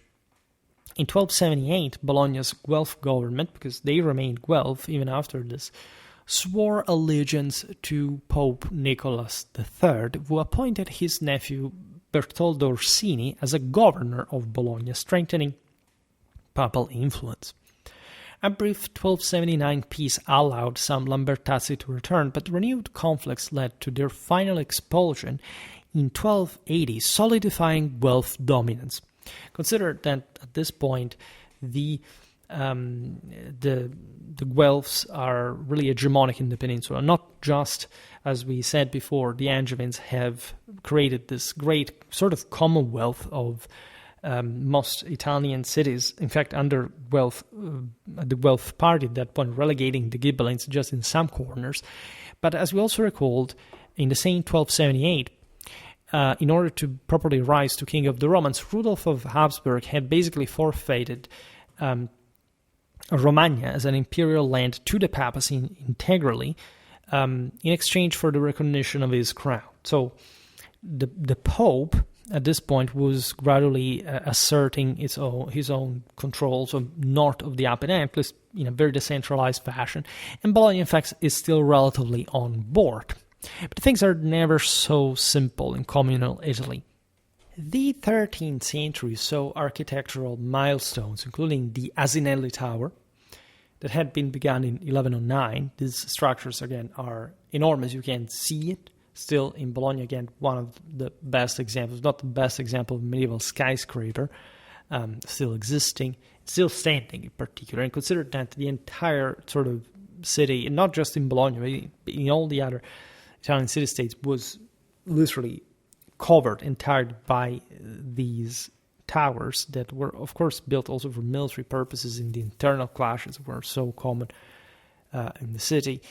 The Bolognese, as we've seen, had also resorted to drastic means to put an end to those clashes with expulsions. So on. You have the Podestà Palace with its Torre dell'Arengo, right? So literally the tower of the local council, whose bell summoned popular assemblies at large, and the churches of St. Francis and St. Dominic, the latter adorned with sculptures by Niccolò Pisano. The expanding city required a new defensive wall, once again completed by the late 14th century, even though it had been started earlier. Again, this is late 13th, early 14th century, investing in everything, starting this massive works that didn't even need to be finished. Enormous cathedrals, enormous city rings, something colossal, never properly conceived before. The important was pouring funds there, attracting people to work that would compensate for the expenses. This defensive wall is marked by today's boulevards, like in other Italian cities, reflecting Bologna's growth as a commercial and cultural hub as well. Trouble was incoming anyway, as the 14th century brought political turmoil as well as demographic decline as a whole. There is a very important episode in all of this, the 1325 Bolognese defeat at Zappolino against Modena, again still Ghibelline rival, prompting reliance on papal protection. The Battle of Zappolino is the famous Battle of the Stolen Buckle that you find an inexplicably large amount of videos on YouTube just for saying that, according to the legend that was also, and especially that's also mostly the reason why it's known to begin with, revived by a later Italian author as a sort of comedy, even like a tragic comedy. Again, the Bolognese and the Modenese would have slaughtered each other for no reason, for this strange factionalism that the Italian city-states have. The 1325 battle and campaign of Zappolino is one of the most important battles in the European 14th century. You have a massive Bolognese army of 30,000 men. I made an entire video showing what kind of properly of scale of manpower existed in Italy at this point, what kind of armies they were able to mobilize. And the Bolognese were besieging a castle in their own Apennine to secure some the passes, especially the connection with Florence. We should say that in here that had been a parenthesis in which the Bolognese had turned to be white Guelphs, especially at the beginning of the 14th century, which means that they actually had become virtually Ghibelline, but they had reverted to black Guelphism at some point. They had participated with the Ghibellines of Tuscany during the attempted Battle of Lastra, that is the seizure of Florence while the Florentine army was on campaign elsewhere, the same day in which Petrarch was born, by the way. in Arezzo, however. That was one of those places where, in fact, the Ghibellines were coming from to fight. Where Dante was post-exile, by the way, to fight. We'll make a history of Dante's military history, because people think, again, just like here, it's just a literary reference. Somebody wrote something. And the Ghibelline army at Zappolino was also constituted by some of the most important powers at the time. The Bonacolsi of Modena, that were allied with, these were lords already, with the Della Scala of Verona, and the Milanese of Visconti. By the way, with the Milanese contingent was coming back from the victory of Altopascio, inflicted by Castruccio with Lucca and Pisa over Florence. And the Florentines, allied with the Bolognese, warned the Bolognese, look, they are coming there too. And it's a terrific battle in which we know relatively few about what happened. We can't think about it. It was a flank attack led by the Ghibellines, and the Bolognese army basically collapsed. There is if anything, the most beautiful thing of the battle are the previous movements before. The fact that there was a march and counter march at night in the day and the night respectively to make the Bolognese think that the Ghibelline army had come back to the Po Valley and was withdrawing. Instead, in the morning, they crossed into also the Bolognese fortifications from one side of the ridges before the battlefield, where the siege was. The siege was not really taking place there, but the Bolognese had moved to counter any possible breakthrough. Instead, the met on this plain, and Ghibelline cavalry, lots of Germans as well, crushed this. So there's a mercenary seigneurial force against this popular Bolognese that obstinate themselves to fight with a lot of infantry. But they get destroyed and basically pursued up to the walls of Bologna. They're saved mostly just by the fact that night fell and many escaped in the surrounding castles as well. This is a massive turning point in Bolognese history, because when you are depressed by such a defeat, you need help. The Bolognese had been constantly helping the papacy to fight the Visconti in Milan. They sent troops, they spent lots of money. It's incredible how much they resisted with their own, in fact, political alignment. And in a sense, they make it true, differently from other cities that got defeated but got conquered by someone else. What actually happens is that Pope John XXII, based in Avignon at this point already, appointed the Cardinal Bertrand de Pouget as legate of Bologna in 1327, not even immediately after the battle, after a couple of years, because the Bolognese say we can't take the offenses of the Ghibellines anymore from the surroundings, from the north, from Verona mostly, from Modena. And so Bertrand de Pouget, that had already, he was a looter, but of course the church's army was also constituted by mercenaries, just like the Ghibellines, one in very heavy fashion, and he starts acting a bit as a lord of Bologna. That, however, is a proud city.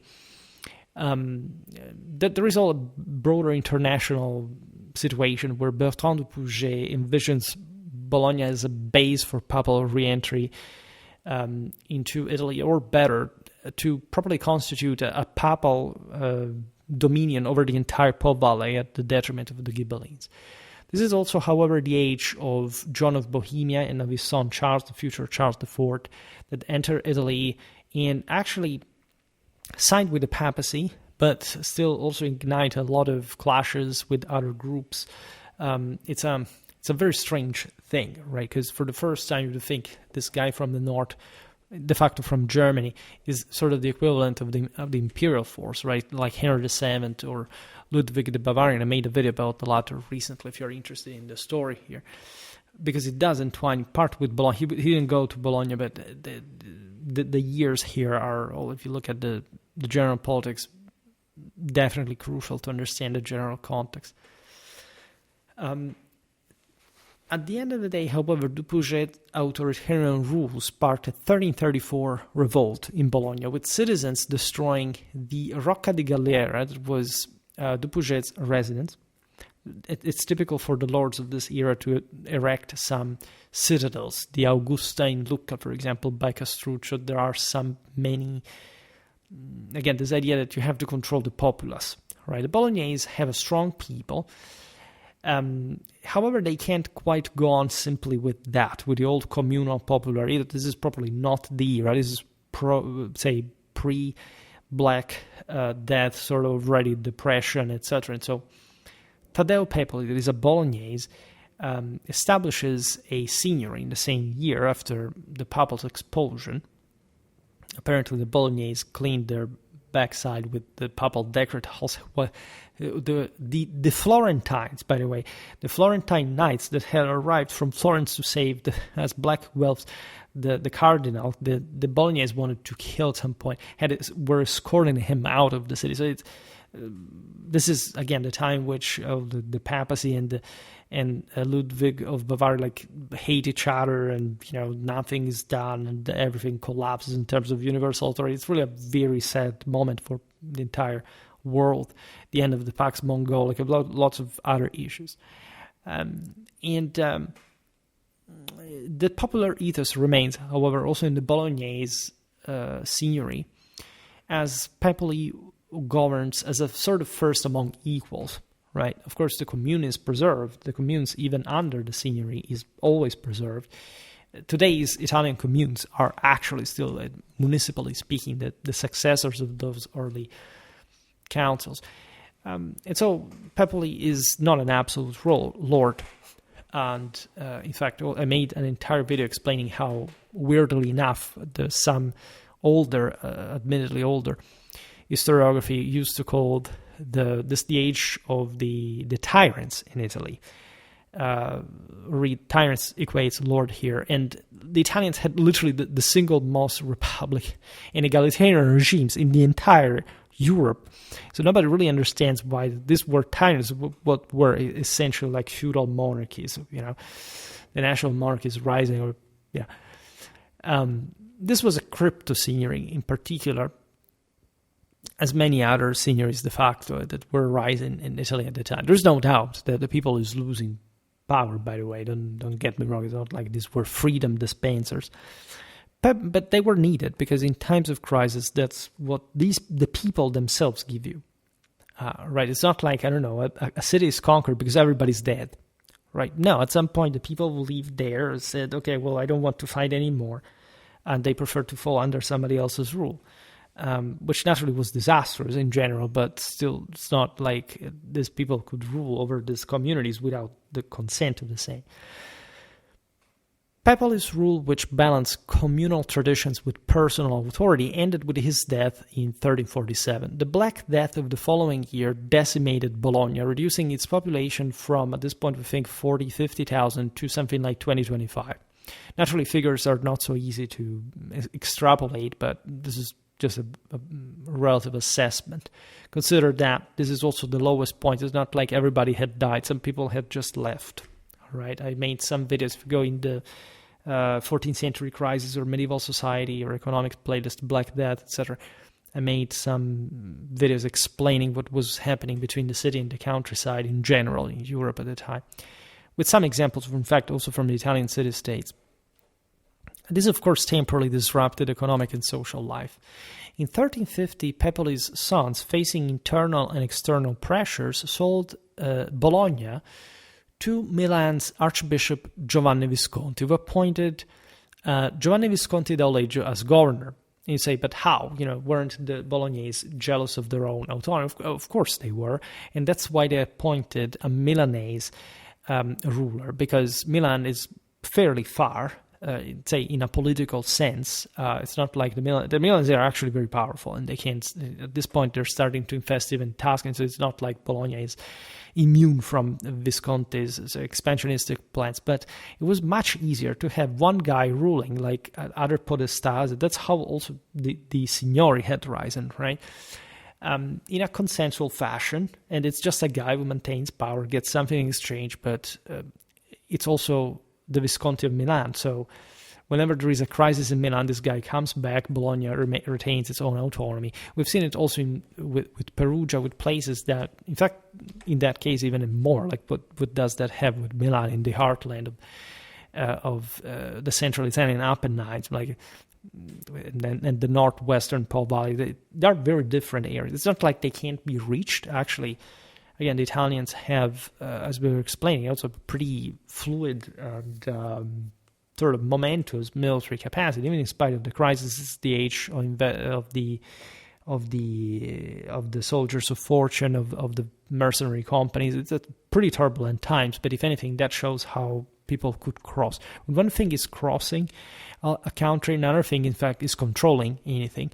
And in this sense, in fact, the Bolognese managed to retain their own share of autonomy. But consider that the Black Death, of course, had been devastating also in the political independence of many places, right? So it's all absolutely in line with it. Here, again, mid-14th century, world civilization has just collapsed, all right? And actually, medieval one didn't die out, right? On the contrary, it was incredibly resistant, and he stepped up further, but on completely different premises.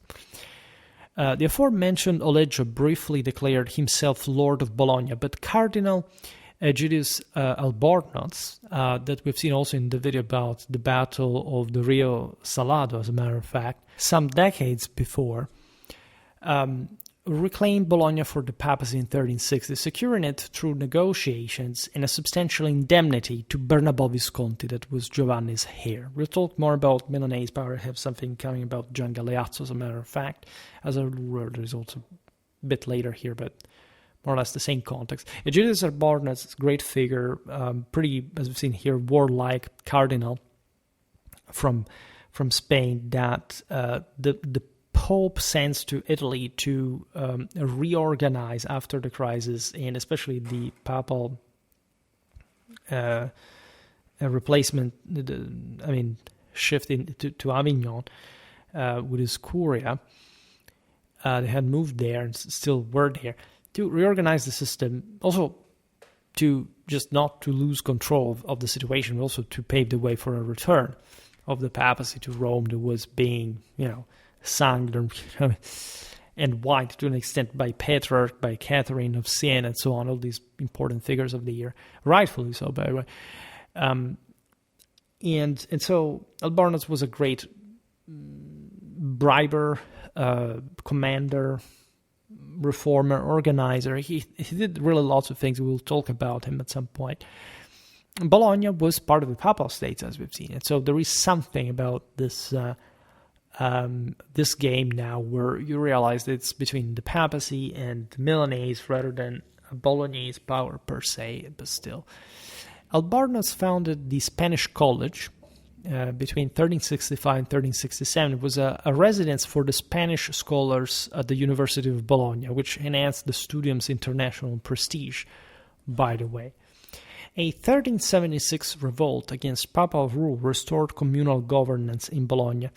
This regime was known as the Signoria del Popolo e delle Arti, so the Signory of the People and of the Arts, led by essentially the Third Estate and excluding nobiliar families, which is definitely a moment of crisis given the premises of this estate segmentation. Like this period saw, however, the construction of civic landmarks like the Palazzo della Mercanzia, so the merchants' palace, and one of the notaries, reflecting also economic recovery to some extent. Where in the later 14th century things are coming back in order. There's probably a new order, in fact, in Italy, that the condotti are ever more... now they're all Italian. Basically, they had previously been largely foreigners since the 30s of the 14th century. At this point, they're virtually all Italian. And they are also, in this sense, stabilizing themselves within a more local and more stable political framework. There are fewer independent polities, but in this sense, there are more stable ones. The Bolognese commune in 1390 began building the Basilica of St. Petronius, intended to rival with St. Peter's in Rome, that, as you know, was a masterpiece. This was probably the old basilica, more or less the one that had been also restructured, of course, from some Constantinian times, but one of the greatest ones in Greece. It was beautiful, by the way. I often insert the reconstruction because today's one is beautiful as well, but of course, you can't imagine what a medieval St. Peter really was. Incredible. Bologna's Basilica of St. Petronius was also a symbol of civic pride and independence. Remember, this was the patron saint of Bologna from late antiquity. The decision to adopt Petronius as the city's patron saint, replacing St. Peter, by the way, further underscored Bologna's assertion of local identity against the papacy. So in a sense, say we are still an autonomous commune. We're a big city. We have some privileges also in an imperial sense with the university. So St. Peter is Rome to some extent. We have St. Petronius. And of course, back in the day, like to them, St. Peter would have been more important. But you understand this level of municipalism and sort of general rivalry between different polities, not just the neighboring cities. The Bolognese university in all of this, by the way, continued to thrive uninterruptedly, right? Attracting scholars and fostering advancements in law, medicine, and the arts. Amidst all these wars and mess and so on, Bologna's university remains almost a universe, in fact, on its own. Besides, Bologna's canals and textile industry sustained economic growth once again. By the way, in the meanwhile, the Bolognese school of the glossarists had reached also unprecedented peaks. There were veritable celebrities at this point. You have many, also at this point, teaching at some point also in other cities. But you have, for example, Bartolus of Sassoferrato, who was originally also from the nearbys, at least not maybe of Bologna per se, but still not very distant geographically. That's Sentinum, by the way, the one of the theater of the older battle between the Romans, the Gauls, the Saracens, and so on. And there had been at this point, even beyond why do we call them the glossarists, as we explained before, because they commented the Roman law, like their comments, the comments of these jurists started literally as notes on the sides of the manuscript pages to become veritable texts on their own of study. And it was the glossa at this point that really mattered even beyond Roman law. That was sort of the vanilla basis of everything. And these authors were studied everywhere. In Europe, they were exporting this entire juridical theories that revolved also around probably the legitimacy of the empire, the prerogatives of the communes, how the entire system had to work in a highly feudalized but also statalized reality.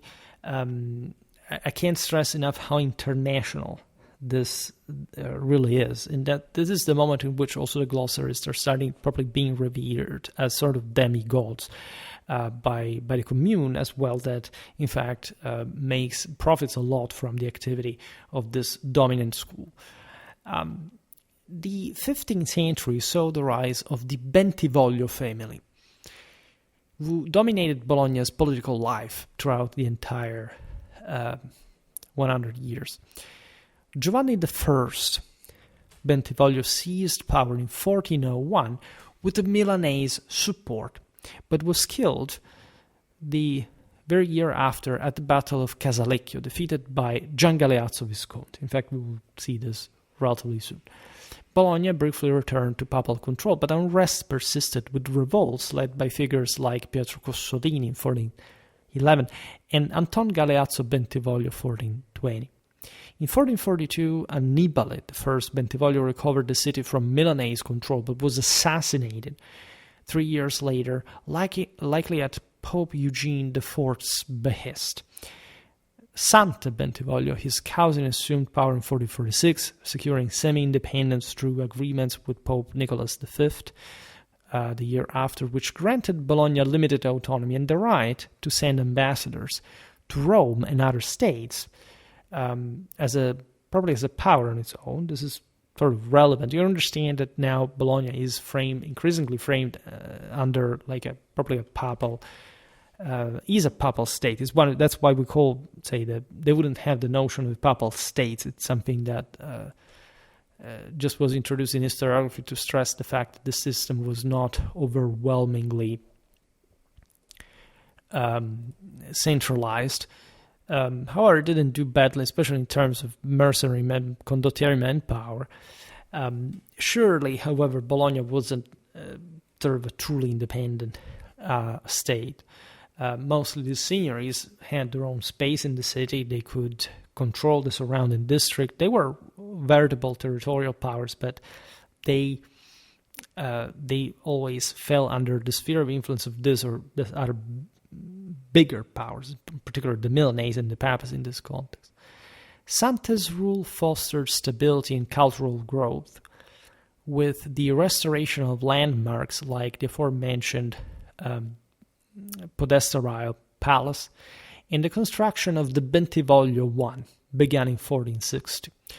We are in the Renaissance, right? Giovanni II Bentivoglio's rule, 1460 to 1506, marked Bologna's Renaissance zenith, a period of cultural, civic, and general prosperity, flourishing, and so on. The University of Bologna remained a beacon of learning, drawing scholars and advancing disciplines like law, medicine, and the humanities. New public spaces such as Calderini Square and the vaults of the Pollaioli, as well as the churches like San Salvatore and St. Martin, were developed, reflecting Gothic as well as early Renaissance influences. The Bentivoglio Palace was a symbol, of course, of the local lordships, the local lordship family's power. It was adorned with frescoes and architectural innovations. Civic life was enriched by festivals, jousts, and public celebrations, though conspiracies by families like the Malvezzi and Marescotti were ruthlessly suppressed. Giovanni II maintained delicate alliances with Milan's Sforza family and resisted Cesare Borgia's expansionist ambitions, preserving Bologna's autonomy. You know that Cesare Borgia, as the Borgia's Pope son, had de facto started to create a state on its own in Romagna. From there, he had been threatening Bologna. However, internal dissent and papal pressure culminated in Giovanni II's downfall. On October 7, 1506, Pope Julius II issued a bull deposing and excommunicating the Saint Giovanni, placing Bologna under interdict, which was quite serious because nobody could trade with you at that point, which was quite convincing, especially in an era of banking like Renaissance. Papal troops supported by French forces under Louis XII, where of course during the Italian wars anyway, marched on Bologna, forcing the Bentivoglio family to flee directly. And that's how Julius II, the warrior pope, entered Bologna triumphantly on November the 10th, restoring direct papal control and ending the Bentivoglio Signoria, marking a new chapter in the city's history under the church's dominion, under which it would remain, in fact, until the Italian unification.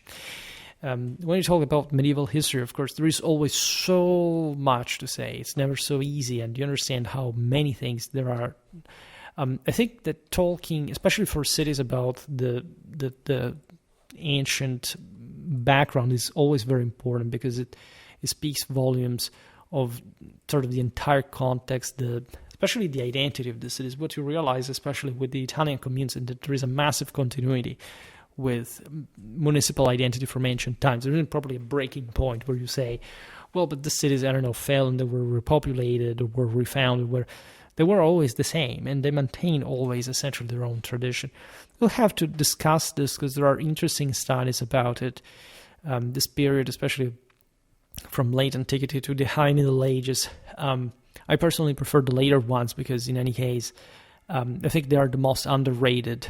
But for sure, there are some mind-blowing aspects of the city's development also in the previous eras that are worth appreciating. So I'm glad also because Bologna really, whenever I make this regional history series, I have a cycle of some sort that eludes the lottery.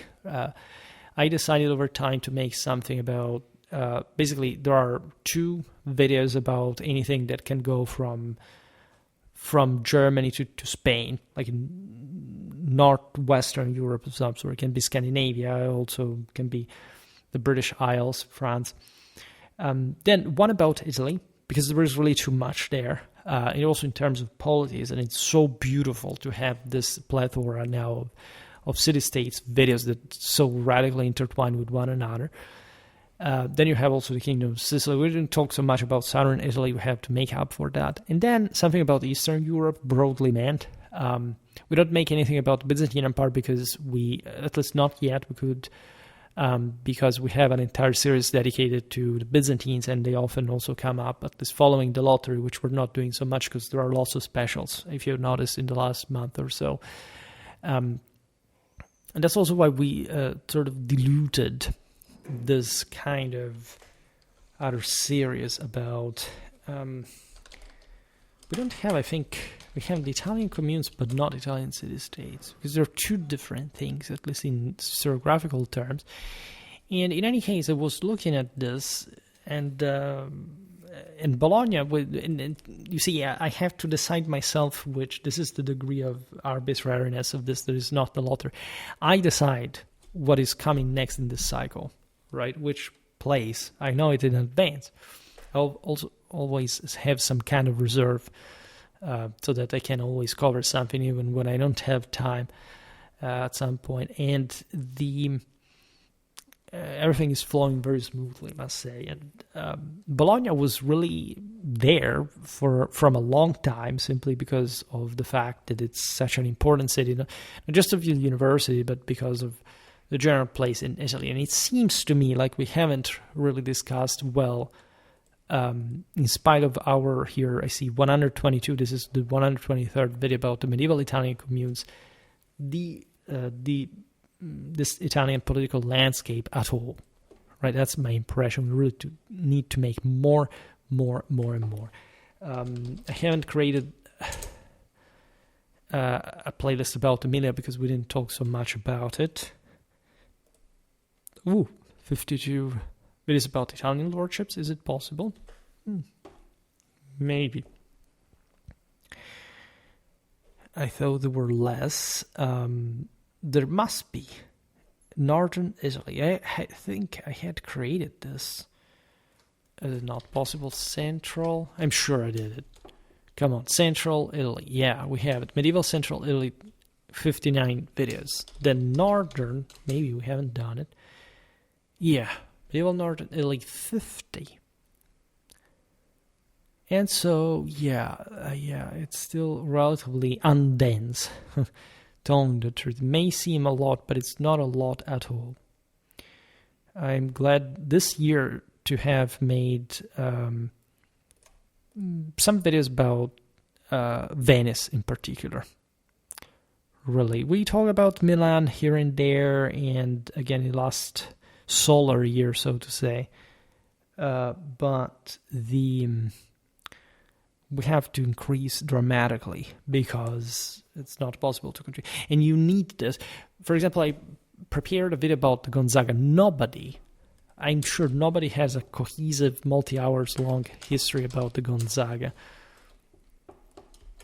I'm also one of the few people probably even made a video about.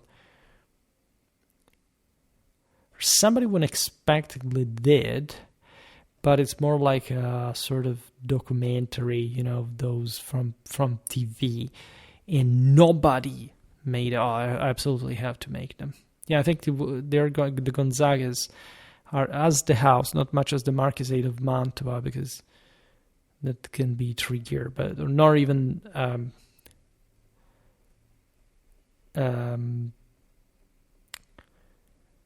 not even Mantua, but yeah, we'll have to do that because we'll get lots of views because just nobody has made it, and so I will be the only one to have compacted it. So as you see, there is really a lot of stuff to do, and I'm so glad of doing it. Right, that's what we do on Schwerpunkt. The last videos got a bit more views. I don't know how or why.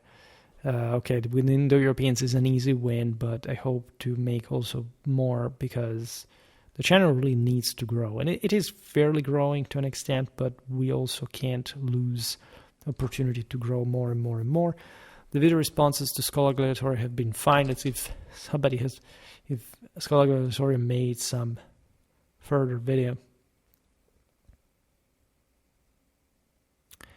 Why so? Okay, I'm not going to respond everything he makes because certain things are not even generally so interesting to respond, or wrong for that matter, because that's what I think about Scholar Gladiatoria in general.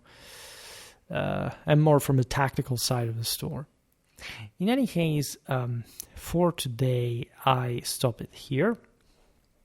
I just hope that you enjoyed this video. If you did, please share it. Otherwise, leave a like or subscribe to my channel if you're interested in my upcoming content. As always, I thank you heartily for listening to me. I wish you a nice time and see you next time. Bye.